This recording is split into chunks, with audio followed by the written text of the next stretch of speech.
Well, it might be off the front pages, but the crisis is very real. Tens of thousands of struggling families and parents unable or sometimes unwilling to care and provide for their own children. In Pennsylvania, that number hovers around 15,000 placed in foster care by a court or voluntarily by a parent. At last check, there was a 7,000 family drop. Get that number, 7,000 family drop in available foster homes during just a 5-year span between 2018 and 2022. That's a huge number. Yeah, I was going to say that is a very big drop. Yep, the need is very obvious. The need is there for sure. So placement in a foster family is often just the beginning of a chain of challenges. Despite inspiring stories of successful adoptions and forever families, some 23,000 children age out of foster care each year, which is such an astonishing number. 20% become instantly homeless, and there's less than a 3% chance that they'll ever earn a college degree. 3%. Yeah. That's really so discouraging. So what are the real obstacles to embracing the lifestyle of foster care and even adoption? I think you said it right. I mean, it's a lifestyle that you have to change the way you live, your conveniences, your preferences to accommodate someone who you didn't plan for. That's right. You have to think of others. Yeah, correct. Well, like so many reform movements, foster care in America is traced to a series of Christian actions. In this case, a man named Charles Loring Brace. At age 27, the seminary graduate decided his ministry wouldn't be in the pulpit, but in the slum districts of New York City. Brace helped an estimated 250,000 vulnerable children find homes outside of some of the most heartbreaking circumstances. So, do American Christians today have a vision big enough to meet this moment of challenge in American history? We're going to take these questions to the Morning Light panel this morning. This is really, as we just said, a heartbreaking topic when you talk about foster care. John, whenever you and I meet for coffee or offline, this is one of the issues that you constantly are elbowing me about and saying you have to talk more about foster care. Why? And where's your heart passion on this? Where does it come from? Yeah, well, first of all, I was a foster kid. So that's how I started my life in the foster system. Ironically, through Lutheran Social Services back in '69. I know I look in the 40s, 69. So it's a real issue, and it's getting worse, as you point out. I mean, the number of foster homes is going down as the need's going up. That's an X we can't afford. You overlay it across Pennsylvania, where we have a demographic issue. We have over the next 5 years, we're going to have a 5% reduction in school-age kids. 15 years out, that's a 17%. Okay, you just said something huge. A 5% reduction in school-age kids over the next 5 years, and over the next 15, it's a 17% reduction. These are people who are going to be part of the future workforce. These kids, we hear these outcomes. Yeah. 1 in 5 end up homeless at 18. Yeah. Just think about not having any transition support when you're an 18-year-old kid trying to figure stuff out. It is a crisis on the edge, and it's a crisis for our future. So to me, it's a really interesting and needed maximum impact opportunity for churches and other places to get involved in kids' lives who need it, and it looks like couch surfing. Right. You know, you don't see it because, they're staying at so-and-so's house, but they're staying at so-and-so's house every night. It's true. Right. So, John, the church's response, historically, it feels like all the big movements started in the late 1800s, early 20th century. All the Salvation Armies and the YMCAs and these movements, these adoption movements, and kind of the do-gooders that read the Bible, took it literally, and said, okay, we've got to do something. I'm going to give my life away and invest. I mean, this Charles Loring Brace, incredible. I mean, he's got lots of privilege, he's got lots of opportunity, goes to Union Theological Seminary, and then sees the slums of New York and says, I've got to do something about it.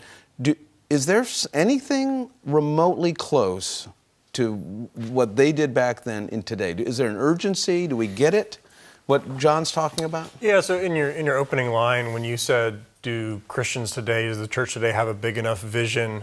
I think you need to start at the prior thing of, do they have a big enough God? Like you said, do they actually think that God is the Lord of the universe? Do they actually think? But I think even culturally, to what John was saying, the church reflects the culture too often in how it doesn't really prioritize caring for children.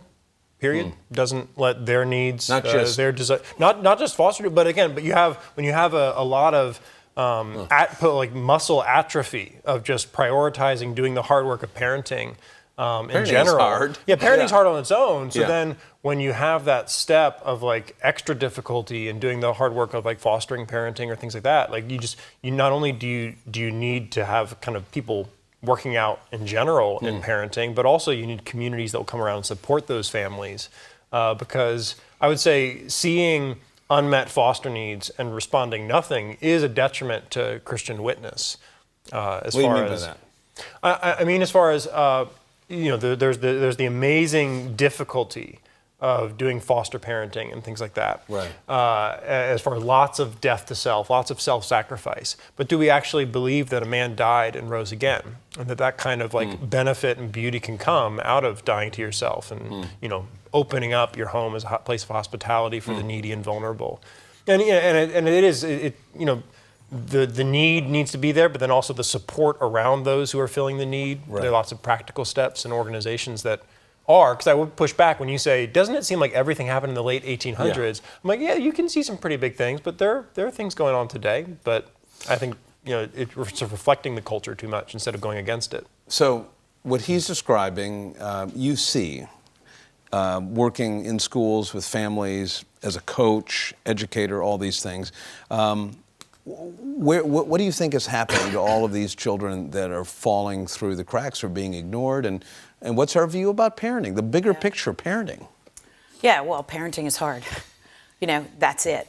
I would say a few things. Number one, there's a church in our area, the Encounter Church, that opens their hearts and has a foster care program in there, meaning there's a lot of families within the Encounter Church that are providing foster care services, as well as then a support system that comes alongside those foster care systems. And then they've brought in respite care. Yes, These families that's exactly need a break. Right. And have brought in other churches in Palmyra to help with that program. Number two, I think this should be a show about John Wetzel. And I say that because we just talked about percentages. Yeah. He's a 3%. And he is, and we can Took joke 11 and, years. and maybe it did. But this is what people need to see. There's a young man at Palmyra High School that is a senior this year, Wyatt Aragani, and he carried a Bible through Milton Hershey for years and was adopted as a 15-year-old a few years ago. And as he would say right now, this is the only reason.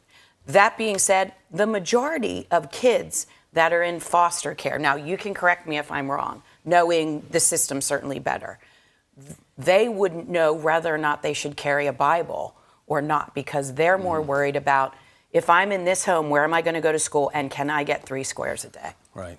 And that's the reality of it. Normalizing and understanding what's normal and how to act. What foster kids don't want to do is stand out. Yeah. So that is a really good example. But I agree with you. The church isn't stepping up. To the extent, hospitals were started by St. Basil in 350, literally the early Christians. And it was a mission around orphans and literally a hospital and feeding the poor. And his quote for that, it's the perfect quote. It says, if you have 2 coats and someone else doesn't have one, then you're not being a Christian. It's our duty. But then where do you, as somewhat doom and gloom as this can be, the only thing you can do is take a step in the right direction for the right people. It takes one person to go, I do have an extra coat, John. And that's where you bring people together to start the process of goodness. So if you wanted your church, people are hearing this, I'm too old for that, I can't do this, I wish we could have, my husband and I don't have a husband anymore, don't have a wife anymore, we're past our prime. How can the people who are older, people who are younger, in the thick of raising children, and then people in the middle rethink how they set the table around their house to make room for foster? Well, I can think of 3 families that post-60 welcomed foster children into their home, and they kind of become foster grandchildren as far as age, but they still do that. But I do think it comes as simple as, of course, something's going to seem overwhelming if you don't take the next step, right? So taking the next step of looking for ways that you can support caring for children and support families caring for children. And then there are good organizations like Keystone Family Alliance that Dauphin County currently doesn't have a chapter of. So we should get them in Dauphin County. Great. So that's very practical. So speak to a scared couple who's thinking, I don't want to welcome this storm into my house. We've got everything just the way we want it right now, and this could be of significant disruption, which it often can be. I mean, the honest facts about how difficult fostering is. Find another way to support it. Okay. Just find a way. It's not about doing this or that. It's doing about what gifts God gave you and giving them back by loving your neighbor. That's what it's about. So it's it's using your position, using your access to help others, identifying unused infrastructure perhaps to plug kids into. It's doing something, not doing nothing. You get the final word today, Cynthia, on this.